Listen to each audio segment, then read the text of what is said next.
We have a lockout on this house.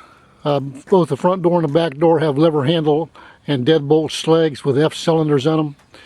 And the owner has told me that the door between the garage and the house is not locked.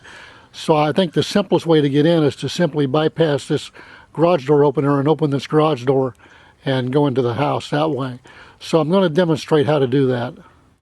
Nearly all garage doors have a release like this so the door can be opened manually, and you see the rope hanging down. It's about 14 inches back from the wall, and that's kind of standard. 12 to maybe 16 inches back from the wall is about how far you have to go in with a tool to grab that rope, and then you just pull the rope and it'll release the door. And once it's released, it's very easy just to push it up. Okay, this is a fish hook type tool. It's 3 feet long, has including the handle, the tool's about 3 feet long. And the purpose of this tool is to be able to reach in over a garage door and grab the release, so that if the garage door has an automatic opener on it, you can maybe grab that release and then just push the door up as another means of entry into a house. Oftentimes people do not lock the door between the garage and the house, and it could be the easiest way to get into the house. The other thing that you're going to come across is where you have freestanding garages and the only way into the garage is through the garage door.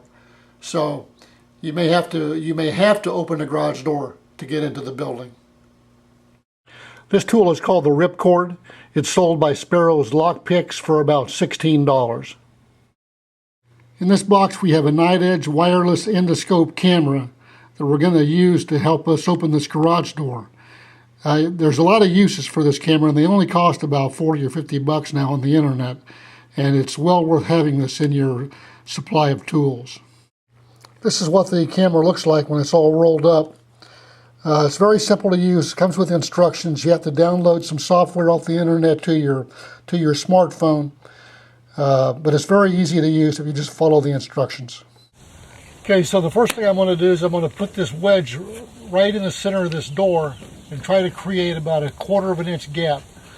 I have a little plastic knife I'm going to put under here to help protect the door from being scratched. Just about like that. Okay, now I'm going to take my scope, and you can see I have a little bend in it here at the top, so I can turn it around once I get up there and I can see the garage door mechanism. So just slide it up, turn it around like that, and then I can see what's going on inside the garage. Okay, now once I have the camera about where I want it, I go ahead and I put a piece of tape to hold the camera, and then I can still move it a little bit up here to the top, but that leaves both hands free. Once I have it set, that leaves both hands free to work the tool. Okay, then we're going to take our tool and we're going to slide it up on this side of where we put the wedge at, and we're going to go ahead and try to get it to lean over so we can get the wire, and then we're going to be able to look at our camera and see what we're doing with the tool. Now, the tool has to be bent a little bit, so about 12 inches back you have to bend that a little bit to get that to go over, and so that when it goes over the garage door you want it to go down straight or horizontal to the garage door track. So it does require a little bit of bending. If you have your camera, you can look in there and you can see it, and then once you've done a few of these, you have some practice, you'll know what's going on and how to do it. Okay, here you can see what the scope is seeing inside the garage. I'm seeing this on my smartphone, and it's not oriented correct. The ceiling is to the left side of the camera. I can see the rope hanging there, so it doesn't matter if the camera or the scope is oriented exactly right. All that matters is I can see that rope. And here's the hook coming in, and I've moved the scope a little bit so I can have a little better view of that rope hanging down. And there are the hooks on the wrong side of the rope. I'm going to back it up.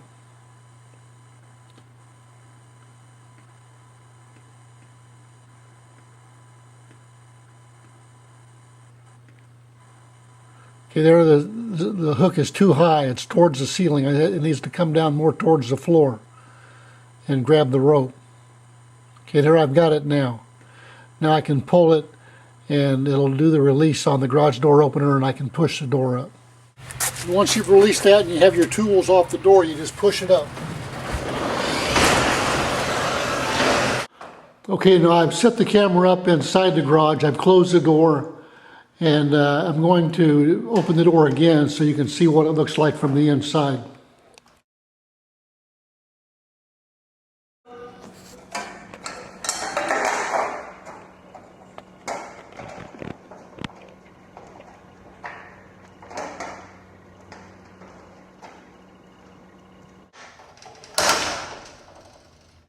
Okay, now if the rope's too long, you'll have to move the tool horizontally along the door until you get it where it's tight enough that you can pull the latch. And that's not uncommon to have to do that. Now before you leave, you want to make sure you flip that release lever back up so the garage door will be engaged to the opener again, and run the door up and down a couple of times to make sure that it's working properly.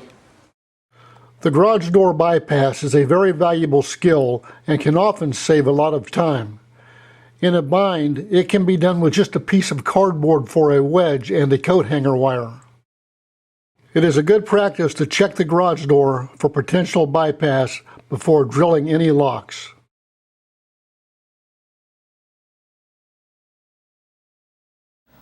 This skill is pretty easy to practice.